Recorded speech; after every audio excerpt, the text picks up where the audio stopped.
How to record and add voiceover on PC CapCut. So hello there and welcome back to another video. To add voiceover onto your PC, you just have to simply search up for a video that you want to add voiceover for. For example, let me find one of my old videos, for example this one. Then after adding this to CapCut, let me mute the word voice, and here you can see this little voice icon over here. Let me show you again.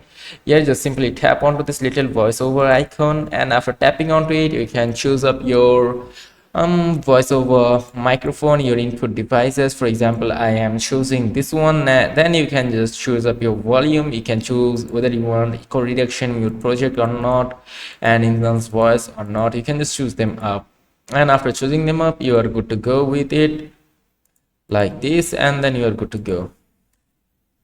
Now you can just start here, tap onto it, and you can start adding voiceover from here. So that's it. This is how you can do it, and after adding voiceover you can save, export it up from here.